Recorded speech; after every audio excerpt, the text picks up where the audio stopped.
Hello guys, UK tech and travels में आपका स्वागत है। मैं हूं सुनील कुमार। तो एक नई और फ्रेश वीडियो में आज आपका स्वागत है। तो इस वीडियो में हम डिस्कस करेंगे, अगर आप यूके के अंदर रहते हो और आपको यहां बेबी हो जाता है तो बेबी को कौन सी नेशनलिटी मिलेगी। अगर इंडियन नेशनलिटी बेबी को मिलती है तो उसके लिए हमें बेबी का पासपोर्ट बनवाना पड़ता है। अगर हम ट्रैवल करते हैं कहीं पे भी तो उस पासपोर्ट को बनवाने के लिए हमें किस तरह के डॉक्यूमेंट्स की रिक्वायरमेंट होगी, किस तरह से हम उस पासपोर्ट को अप्लाई कर सकते हैं और किस तरह का मेरा एक्सपीरियंस रहा उस प्रोसेस के लिए, अपने बेबी के पासपोर्ट बनवाने के लिए, वो भी मैं आपसे शेयर करूंगा। और कुछ डाउट रहते हैं जब हम एप्लीकेशन करते हैं तो वो भी डाउट मैं मोस्टली जो मेरे थे वो मैं अपने डाउट से आपके डाउट भी क्लियर करूंगा। तो उम्मीद करता हूं कि ये वीडियो आपके लिए बेनिफिशियल रहेगी। तो इस वीडियो को पूरा देखना ताकि आपको कंप्लीट इन्फॉर्मेशन मिल सके। तो चलिए वीडियो में आगे बढ़ते हैं। और सबसे बड़ा हमारा एक क्वेश्चन रहता है, क्या अगर बेबी यूके में बोर्न होता है वो ब्रिटिश होता है? तो इस क्वेश्चन का मैं आपको आंसर दो पहलुओं से बताना चाहूँगा। दरअसल सबसे पहली बात ये है कि अगर आप दोनों, आपका बेबी यहाँ पे होता है और आप बेबी का पेरेंट्स हैं जो वो दोनों ब्रिटिश हैं तो बेबी ब्रिटिश नेशनलिटी अप्लाई कर सकता है। अगर एक पेरेंट ब्रिटिश है, एक इंडियन है, तो भी वो ब्रिटिश नेशनलिटी के लिए अप्लाई कर सकता है। अगर बोथ पेरेंट इंडियन नेशनलिटी है उनके पास, इंडियन पासपोर्ट है उनके पास, तो बेबी ब्रिटिश नहीं होगा, बेबी को भी इंडियन नेशनलिटी ही मिलेगी। मान लीजिए आप स्टूडेंट हैं और आपकी वाइफ है डिपेंडेंट और आपका यहाँ बेबी हो जाता है तो आपका जो बेबी है उसको इंडियन नेशनलिटी मिलेगी, ब्रिटिश नेशनलिटी नहीं मिलेगी। सबसे बड़ी बात है, काफ़ी लोगों का क्वेश्चन रहता है, इंडिया में बैठे बैठे लोग बातें बनाते हैं कि बेबी हो गया और ये ब्रिटिश होगा तुम पक्के ऐसा कुछ नहीं है दरअसल अब सिनेरियो। और मान लीजिए आप यहाँ पे जॉब के लिए आ रहे हो, स्पॉन्सर पे आ रहे हो किसी के साथ और तब आपका बेबी हो जाता है तो स्टिल आपकी नेशनलिटी इंडियन है तो आपका बेबी होगा जो वो भी इंडियन ही होगा, इंडियन नेशनलिटी ही मिलेगी। उसके लिए अगर हमें ट्रैवल करना पड़ा इंडिया या फिर किसी और कंट्री तो हमें इंडियन पासपोर्ट की रिक्वायरमेंट पड़ेगी। साथ के साथ हमें उसका वीज़ा भी लेना होगा। अगर हम ट्रैवल करते हैं वापस आते हैं तो वीज़ा भी चाहिए और उसका इंडियन बेबी का इंडियन पासपोर्ट भी चाहिए। तो ये हमें समझ लेना है।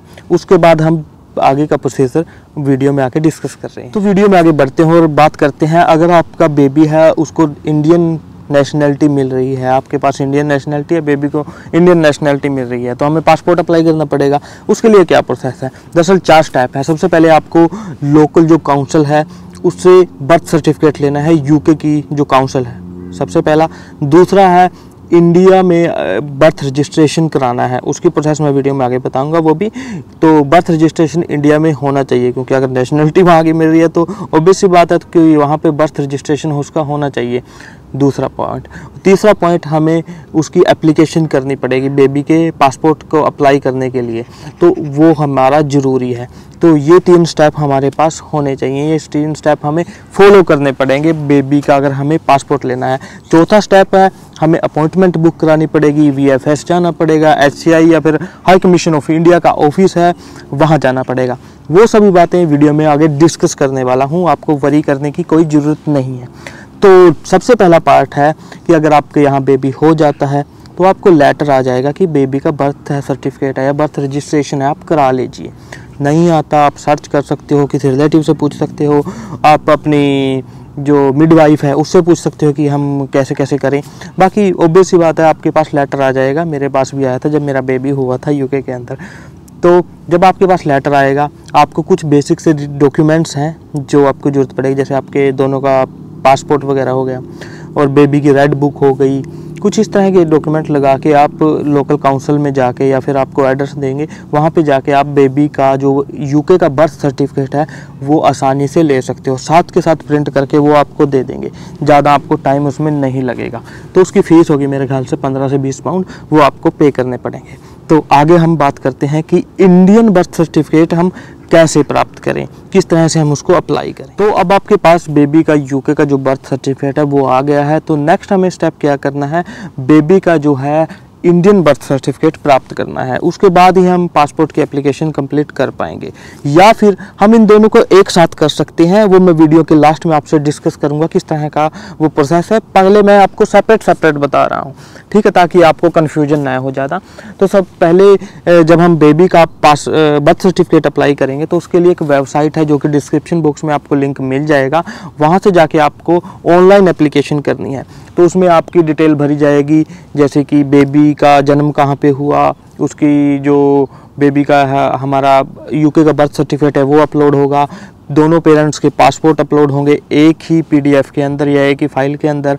उसके बाद बेबी का फ़ोटो अपलोड होगी, उसमें पासपोर्ट साइज़ फ़ोटो होनी चाहिए बेबी की, और साथ के साथ मैरिज सर्टिफिकेट है वो आपका, वो भी उसमें अपलोड होगा। और उसके बाद एक पेरेंट्स के, माता के या पिता के, उनमें से किसी एक के सिग्नेचर अपलोड करने पड़ेंगे उस वेबसाइट पर। जब ये चीज़ें आप कंप्लीट कर लोगे उस वेबसाइट पर, तो वो लास्ट में आपको एप्लीकेशन सबमिट कर देंगे तो एक पीडीएफ जनरेट होगी। उस पीडीएफ जनरेट होएगी जो, उसका आपने प्रिंट आउट निकाल लेना है। उस प्रिंट आउट निकालने के बाद आपने क्या करना है कि वीएफएस में या फिर हाई कमीशन ऑफ इंडिया के ऑफिस में एक अपॉइंटमेंट बुक करानी है। अपॉइंटमेंट बुक कराने के लिए लिंक मैं डिस्क्रिप्शन बॉक्स में आपको दे दूंगा, वहाँ से जाके आप आसानी से वो अपॉइंटमेंट है वो बुक करा सकते हो। जब आप अपॉइंटमेंट बुक करा लोगे तो वहाँ पे आपको कुछ डॉक्यूमेंट्स की रिक्वायरमेंट होगी। वीडियो के साइड में मैं आपको शो कर दूंगा किस तरह के डॉक्यूमेंट रिक्वायर्ड है वहाँ पे। तो उन सभी की फ़ोटोकॉपी चाहिए होगी आपको। तो जैसे कि मैं एग्जांपल के तौर पर आपको बता देता हूँ कि दोनों पेरेंट्स के पासपोर्ट की फ़ोटोकॉपी, यूके एड्रेस और बेबी का यूके का बर्थ सर्टिफिकेट, कुछ इस तरह के बेसिक डॉक्यूमेंट ये, और आपका मेरे ख्याल से बीआरपी वगैरह, तो कि आपके पास वैलिड वीज़ा है। तो ये डॉक्यूमेंट्स आपको रिक्वायर्ड होंगे वहाँ वीएफएस में। और साथ के साथ आपको उसकी फ़ीस भी पे करनी पड़ेगी, नियरली 60 पाउंड उसकी फ़ीस है, 58 to 60 पाउंड आपको वो पे करने पड़ेंगे।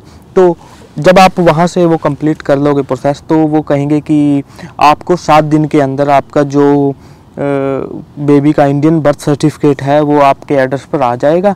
तो उसके बाद आप पासपोर्ट के लिए अप्लाई कर सकते हो। तो यहाँ पे आपका आपने इंडियन बर्थ सर्टिफिकेट अप्लाई कर दिया, ठीक है। उसके बाद का प्रोसेस है, अब हम जो है पासपोर्ट को अप्लाई करेंगे। तो किस तरह से हम वो प्रोसेस अप्लाई करेंगे वो मैं वीडियो में आपको आगे बता। तो चलिए अब हम बढ़ते हैं कि बेबी का पासपोर्ट हम किस तरह से अप्लाई करें। हमारे पास यूके का बर्थ सर्टिफिकेट हो गया, बेबी का इंडियन बर्थ सर्टिफिकेट आ गया। अब हम जा रहे हैं बेबी का पासपोर्ट अप्लाई करने की तरफ। तो इनकी एक वेबसाइट है जिसका लिंक मैं डिस्क्रिप्शन में दूंगा, नीचे आप चेक कर लेना डिस्क्रिप्शन बॉक्स में। तो वहाँ से जाके आपको सबसे पहले इनकी वेबसाइट पर रजिस्टर्ड करना होगा, यानी कि एक आईडी बनानी पड़ेगी। जब उस पर आप रजिस्ट्रेशन कर लोगे तो उसके बाद आपको वो वेरीफाई करेगा आपका अकाउंट वगैरह। उसके बाद आप लॉगिन कर सकते हो उस आईडी को। वहाँ से जाके आपको बेबी का फ्रेश पासपोर्ट अप्लाई करना है। तो जब आप बेबी का फ्रेश पासपोर्ट अप्लाई करोगे उसमें आपको बेसिक डिटेल्स भरनी पड़ेंगी, आपका नाम, बेबी का नाम, बेबी की डेट ऑफ बर्थ पे, उसके आपकी वाइफ के डिटेल्स वगैरह। उसके बाद आपका इंडिया का एड्रेस कहाँ पे है। अगर आपके पास इंडिया का एड्रेस नहीं है तो उसमें एक सेक्शन दिया गया है कि आप किसी रिलेटिव का एड्रेस डाल सकते हैं, कुछ ऐसे भी है, आप पढ़ लेना उस वेबसाइट पर। तो इस तरह की डिटेल्स भर लोगे जब आप, आपका इंडिया का आधार वगैरह नंबर भी आपसे पूछ सकता है, आपको ध्यान रखना है, और सारी डिटेल आप प्रॉपर भरें उसमें। तो फिर जब आप उस फॉर्म को कंप्लीट कर लोगे पासपोर्ट के एप्लीकेशन फॉर्म को, तो एट दी एंड जब हम इंडिया में पासपोर्ट अप्लाई करते हैं तो हमें फ़ीस पे करनी पड़ती है, लेकिन यहाँ हमें उस टाइम कोई फ़ीस पे करनी नहीं है। एप्लीकेशन हमने कर दी, सबमिट कर दी, और लास्ट में एक पीडीएफ जनरेट होगी। उस पीडीएफ जनरेट करके हमें उसका प्रिंट आउट निकाल लेना है। तो वो हमारा वहाँ से ऑनलाइन काम ख़त्म हो गया। उसके बाद हमें क्या करना है, हमें दोबारा से, जैसे हमने पहले बेबी के बर्थ रजिस्ट्रेशन के लिए हमने अपॉइंटमेंट ली थी, ऐसे ही हमें दोबारा एप्लीकेशन करनी है या फिर अपॉइंटमेंट लेनी है कि हम वीएफएस में जाएंगे। उसके लिए आपको डॉक्यूमेंट्स रिक्वायर्ड होंगे, साइड में मैं शो कर दूंगा। कुछ इस तरह की लिस्ट है डॉक्यूमेंट्स की, बेसिक डॉक्यूमेंट होंगे आपके, 1-2 फॉर्म होगा, डिक्लेरेशन फॉर्म, AD फॉर्म, कुछ इस तरह से, वो आपको फिल करके लेके वहाँ पे जाने हैं। हर एक डॉक्यूमेंट की फ़ोटोकॉपी हो, ये आप ज़रूर ध्यान रखना। साथ के साथ 2x2 साइज़ की फ़ोटो होनी चाहिए। जो ये सेंसबरी और टेस्को में ये फ़ोटो मी के लगी हुई हैं मशीनें जो फ़ोटो प्रिंट करके देते हैं, आई थिंक उनका साइज़ है वो छोटा है, वो फ़ोटो वहाँ पे वैलिड नहीं होगी। आप सर्च कर सकते हो या फिर अपने PC से प्रिंट निकाल सकते हो प्रिंटर से। 2x2 साइज़ की फ़ोटो ही आपको रिक्वायर्ड होगी। मेरे ख्याल से, क्योंकि वो छोटी फ़ोटो अलाउड नहीं करेंगे। बाकी और एक दो डॉक्यूमेंट आपको प्रेफर करूँगा। अगर आपका बेबी 1 साल से कम है तो मेरे ख्याल से जो मैंने फॉर्म डिटेल्स बताई है फॉर्म की, ये डॉक्यूमेंट्स की, वही आपको भरनी है। अगर 1 साल से ज़्यादा था जैसे मेरा बेबी और मैंने तब उसका पासपोर्ट अप्लाई किया, तो उन्होंने मेरे को 2 फॉर्म और दिए वहाँ पे। पहली अपॉइंटमेंट पे गया मैं, तो उन्होंने 2 फॉर्म दिए और वहाँ कहा कि आपके और आपकी वाइफ दोनों के सिग्नेचर होंगे। तो पूछा कि आपकी वाइफ आपके साथ आई है? मैंने कहा नहीं। तो उन्होंने कहा कि आपको दोबारा अपॉइंटमेंट लेनी पड़ेगी। तो फिर मैं दोबारा अपॉइंटमेंट लेके गया, उन फॉर्म को फिल करके अपनी वाइफ के सिग्नेचर करा के। तो मैं आपको रिकमेंड ये करूँगा कि आप जब जाओ तो आप दोनों ही इकट्ठे जाओ, ताकि वहाँ पे अगर आपका कोई फॉर्म वगैरह दोबारा फिल करना पड़ा तो एटलीस्ट आप सेम अपॉइंटमेंट पे वो दोनों कंप्लीट कर सको, आपको दोबारा चक्कर ना लगाने पड़े। तो अगर आपका बेबी 1 साल से बड़ा है तो वो एडिशनल जो फॉर्म है, वो मैं फॉर्म भी आपको साइड में शो कर दूंगा। कुछ इस तरह के फॉर्म थे जो मैंने भरे, तो वो फॉर्म आपको भरने पड़ेंगे। जब वहाँ पे आप सारा कुछ आपका डॉक्यूमेंट हो गए, आपका वो एड्रेस वगैरह ले लेंगे, आपका जो एक पैकेज है यानी कि पोस्टल का एक पैकेज होता है जिसमें आपका पासपोर्ट आएगा, उस पर एड्रेस वगैरह भी भरवाएंगे आपसे। तो ये सारी कंप्लीट होगी तो एट द एंड आपको फिर फीस पे करनी पड़ेगी, जो कि है 60 पाउंड नियरली। तो वो आपको पे करनी पड़ेगी। उसके बाद वो कहेंगे कि आपका जो पासपोर्ट है वो आपके घर पर आ जाएगा। तो ये सिंपल सी प्रोसेस है। इस तरह से आप पासपोर्ट अप्लाई कर सकते हो। लेकिन अगर आप चाहते हो कि आप और दोनों एप्लीकेशन एक साथ करना चाहें तो आप कर सकते हो। बेबी का बर्थ सर्टिफिकेट और बेबी का पासपोर्ट एक साथ दोनों की एप्लीकेशन कीजिए। उसको ऑनलाइन एप्लीकेशन होगी, उसके सारे डॉक्यूमेंट अटैच करके एक साथ रख लिए हमने। उसके बाद हमने उसकी बेबी की पासपोर्ट की एप्लीकेशन की, उसके सारे रिक्वायरमेंट जो डॉक्यूमेंट्स किए उनको सारे को एक साथ लगाया और वो इकट्ठे कर लिए। उसके बाद तीसरे नंबर पे हमने क्या किया, अपॉइंटमेंट बुक की। हम बर्थ रजिस्ट्रेशन की अपॉइंटमेंट ले सकते हैं या पासपोर्ट की। मैं प्रेफर करूंगा कि बर्थ रजिस्ट्रेशन की आप अपॉइंटमेंट लो VFS ग्लोबल की, और एक बार वहां जाओ। पहले आप दो वो एप्लीकेशन, आपकी जो बर्थ रजिस्ट्रेशन की है वो दे दो, उनको बोल दो कि पासपोर्ट की भी एप्लीकेशन मैंने की हुई है, वो भी मैं देना चाहता हूँ, तो वो दोनों एप्लीकेशन उनको दे दो। तो उस प्रोसेस में क्या होगा, आपका टाइम बचेगा। लेकिन उसमें आपको एक थोड़ा सा ध्यान रखना पड़ेगा कि आपका पहले बर्थ रजिस्ट्रेशन होगा बेबी का, वो आपके पास बर्थ सर्टिफिकेट आपके एड्रेस पर आ जाएगा। आपने क्या करना है, उसकी फ़ोटो क्लिक करके, अच्छी सी फ़ोटो क्लिक करके आपको एक ईमेल आईडी देंगे वो, उस ईमेल आईडी पे आपने उसको सेंड करना है। अगर वो आप सेंड कर देते हो जल्दी से जल्दी, तो उसके बाद वो जो आपका पासपोर्ट है उसकी एप्लीकेशन शुरू कर देंगे, उसकी प्रोसेस शुरू कर देंगे और वो पासपोर्ट आपके पास आ जाएगा। अगर आप मिस कर दिया, आपने वो आपके पास बर्थ सर्टिफिकेट आया, आपने भेजा नहीं उस ईमेल आईडी पे जो आपको दी है पासपोर्ट के लिए, तो फिर आपका पासपोर्ट डिले होगा और नहीं आएगा जब तक आप वो बर्थ सर्टिफिकेट उनको नहीं भेजते। तो इस तरह से भी आप दोनों एप्लीकेशन एक साथ कर सकते हो, बर्थ सर्टिफिकेट की और बेबी के पासपोर्ट की। उसके बाद हमारा बेबी का पासपोर्ट मान लीजिए हमारे पास आ गया, आउट ऑफ द यूके या फिर यूके से वापस आना है तो हमें वीज़ा रिक्वायरमेंट होगी। तो अब हमें करना पड़ेगा बेबी का वीज़ा अप्लाई। तो मेरे ख्याल से उसकी भी जो कॉस्ट होगी वो नियरली 2000 पाउंड होगी। हेल्थ इंश्योरेंस हमें पे करना पड़ेगा, उसके बाद हमें उसकी इमिग्रेशन की जो फ़ीस होती है फाइलिंग की वो पे करनी पड़ेगी। तो 2000 पाउंड मेरे ख्याल से उसमें फिर से लग जाएगा। तो इस तरह का प्रोसेस है। बाकी मैं इन फ्यूचर कोशिश करूंगा कि किस तरह से बेबी का जो वीज़ा है वो अप्लाई किस तरह से करें, उसकी भी वीडियो लेके आऊँ। बाकी अगर आप चाहते हो उस तरह की वीडियो तो कमेंट बॉक्स में कमेंट ज़रूर करना। और मेरे ख्याल से आपको पता लगा होगा कि किस तरह की ये प्रोसेस है। बाकी मैं थोड़े से अपना एक्सपीरियंस शेयर करना चाहूँगा कि मेरा एक्सपीरियंस किस तरह का रहा।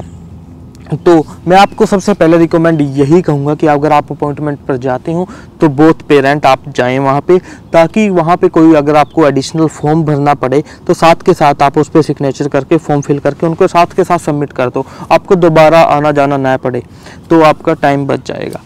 दूसरी बात, हर एक डॉक्यूमेंट की अगर आप 2 एप्लीकेशन कर रहे हो, दोनों की हमें सेपरेट फ़ोटोकॉपी चाहिए। ये नहीं कि इसमें हमारे पास सारे डॉक्यूमेंट हैं, इसमें हमारे पास पासपोर्ट वाली में कोई डॉक्यूमेंट नहीं है कि एक साथ लग के चल जाएगा, नहीं। इसके डॉक्यूमेंट रिक्वायरमेंट फ़ोटोकॉपी है वो हमें ज़रूरी चाहिए, यानी कि बर्थ सर्टिफिकेट के लिए जो हमारे डॉक्यूमेंट हैं फ़ोटोकॉपी है वो अलग से चाहिए, पासपोर्ट से के लिए अलग से हमें डॉक्यूमेंट की फ़ोटोकॉपी चाहिए। फ़ोटो का आप ज़रूर ध्यान रखना, 2x2 साइज़ की फ़ोटो वो मांगते हैं। बेबी की, पेरेंट्स की भी फ़ोटो मांगते हैं, मेरे से मांगी थी क्योंकि बेबी 1 ईयर प्लस था। तो एक मदर की फ़ोटो मांगी थी पासपोर्ट साइज़, एक फादर की, वो नॉर्मल जो इंडियन साइज़ है वो भी फ़ोटो का चल सकता है, उसमें 2x2 साइज़ का कोई मैटर नहीं करता। और 2 फॉर्म और मांगे थे। अगर बेबी 1 ईयर प्लस है तो मैं आपको रिकमेंड करूँगा दोनों आप इकट्ठे जाओ, बोथ पेरेंट। नेक्स्ट है जो डॉक्यूमेंट की मैंने कॉपी बताया वो आपको ज़रूर लेके जानी है। और वहाँ पे दरअसल इंडिया जैसा माहौल है, अपॉइंटमेंट का आप अपॉइंटमेंट लेते हैं लेकिन अपॉइंटमेंट मैटर नहीं करती। ये नहीं कि आपका 11:45 पे आपने अपॉइंटमेंट ली और 11:45 पे ही आपका नंबर आएगा, नहीं। आप अंदर गए, वहाँ पे एक आपको एंट्री पे टिकट टोकन दे देंगे आपका वो अपॉइंटमेंट लेटर देख के, तो आपको अंदर बैठे रहना है, वेट करनी है कि अब कब आपका नंबर आएगा। कई बार आपको 2 घंटे भी वेट करना पड़ सकता है, कई बार आपका जल्दी भी नंबर आ सकता है, डिपेंड करता है कि कितना क्राउड है। लेकिन मैंने एक शॉर्ट वीडियो डाली थी अपने चैनल पर, वहाँ पे मैंने बताया था कि हद से ज़्यादा क्राउड है। जैसे इंडिया में पासपोर्ट सेंटर में हाल होता है वही हाल है, लोग बैठे हैं, जो यहाँ के लोग हैं वो वीज़ा अप्लाई करते हैं इंडिया का, वो भी वहाँ पे भीड़ में बैठे हैं। बहुत बुरा हाल है क्योंकि सारी ऑफलाइन प्रोसेस है, ऑनलाइन तो सिर्फ एप्लीकेशन करनी है, उसके बाद डॉक्यूमेंट, ये कॉपी वो कॉपी, एड्रेस के लिए डॉक्यूमेंट्स, तो काफ़ी कुछ मतलब कॉम्प्लिकेटेड सा लगता है। इंडिया वाली फील आती है, कोई हमें ये नहीं लगता है कि इन्होंने कुछ अपग्रेड किया है। तो अगर आप दोनों एप्लीकेशन एक साथ करते हो तो आपको जो फीस है दोनों की एप्लीकेशन की वो 120 पाउंड नियरली आपको पे करने पड़ेंगे। तो वो पे करके आप अपनी एप्लीकेशन कर सकते हो। तो मैं उम्मीद करता हूँ कि आपको पता लग गया होगा कि किस तरह से हम अपनी बेबी की जो पासपोर्ट है आप किस तरह से अप्लाई कर सकते हैं, किस तरह की प्रोसेस है। अगर ये वीडियो आपको अच्छी और फ़ायदेमंद लगी तो इस वीडियो को लाइक करना ना भूलें और कुछ इसी तरह की और इंटरेस्टिंग वीडियो देखने के लिए हमारे channel UK tech and travels को सब्सक्राइब कर लीजिए, क्योंकि इन फ्यूचर मैं आपके लिए कुछ इसी तरह की और इन्फॉर्मेटिव वीडियो लेके आता रहूँगा। तो तब तक हंसते रहिए, हंसाते रहिए।